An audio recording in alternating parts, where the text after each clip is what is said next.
మళ్లీ రచ్చ. కేటీఆర్ పై non bailable case. ఇప్పుడు తెలంగాణ రాజకీయాలను హీట్ ఎక్కిస్తోంది ఈ అంశమే. ఫార్ములా ఈ రేసింగ్ కి నిధులు బదలాయింపు కేసులో కేటీఆర్ ని A1 గా చేర్చింది ఏసీబీ. 5 కీలకమైన అభియోగాలతో నాన్ బెయిలబుల్ కేసులు కూడా ఫెయిల్ అయ్యాయి. నాంపల్లి కోర్టుకు ఏసీబీ సమర్పించిన ఎఫ్ఐఆర్ ఇప్పుడు తెలంగాణలో హాట్ టాపిక్ గా మారింది.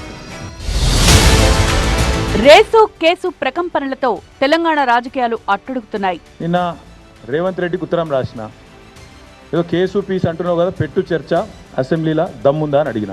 ఈ విషయం మీద చర్చించే దమ్ము ప్రభుత్వానికి లేదు. మళ్ళీ ప్రభుత్వం వస్తుంది, ఏం కాదు దానికి బయటపడేది ఉందా అనుకునే విధంగా మీరు చేసింది కాదా? బరాబర్గా చర్చకు ప్రభుత్వం వెనుకోదు. అందరూ విచారణ జరుగుతోంది, విచారణకు సహకరించాలని డిమాండ్ చేస్తాం. హైదరాబాద్ వేదికగా గత ప్రభుత్వ హయాంలో నిర్వహించిన ఫార్ములా ఈ కార్ రేసింగ్ లో నిధుల దుర్వినియోగం కేసులో ఎఫ్ఐఆర్ నమోదు చేసింది తెలంగాణ ఏసీబీ. అప్పటి మున్సిపల్ మంత్రి కేటీఆర్ ను A1 గా చేర్చింది. 13(1)A, 13(2) పీసీ యాక్ట్, 409, 120B వంటి నాన్ బెయిలబుల్ సెక్షన్ల కింద కేసులు ఫైల్ చేసింది. అలాగే ఐఏఎస్ అరవింద్ కుమార్ ను A2 గా, హెచ్ఎండిఏ మాజీ ఇంజనీరింగ్ చీఫ్ బిఎల్ఎన్ రెడ్డిని A3 గా చేర్చింది ఏసీబీ. ఫార్ములా ఈ రేసింగ్ కు నిధుల బదలాయింపులో 5 అంశాల్లో అక్రమాలు జరిగాయన్న ఫిర్యాదుపై ఎఫ్ఐఆర్ నమోదు చేసింది ఏసీబీ. హిమాయత్ నగర్ లోని ఇండియన్ ఓవర్సీస్ బ్యాంకు నుంచి ఫార్ములా ఈ ఆపరేషన్స్ ఎఫ్ఈఓకు నిధులు బదలాయించినట్లు గుర్తింపు.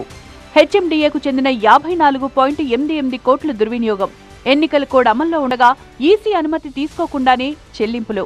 2023 అక్టోబర్ 30న మళ్లీ ఎఫ్ఈఓతో ఒప్పందం. ఫినాన్స్ డిపార్ట్మెంట్ అనుమతి లేకుండా, అగ్రిమెంట్ లేకుండానే హెచ్ఎండిఏ నిధుల వినియోగం.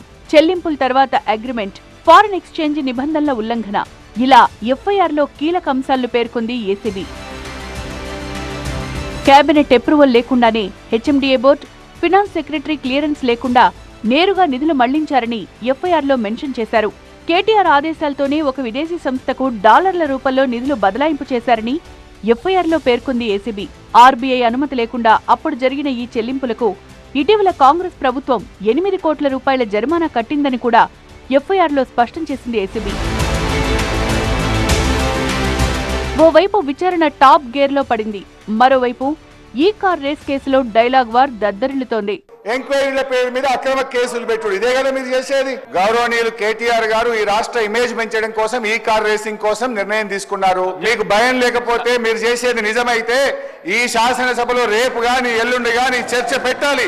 సంబంధిత మున్సిపల్ శాఖ, హెచ్ఎండిఏ, ఏసీబీ తదితర శాఖలు మీపై విచారణ చేయడానికి ఒక ప్రొసీజర్ ప్రకారంగా ఈరోజు గవర్నర్ గారు అనుమతిస్తే ఆ కేసుకు సంబంధించి విచారణకు సహకరించాల్సింది.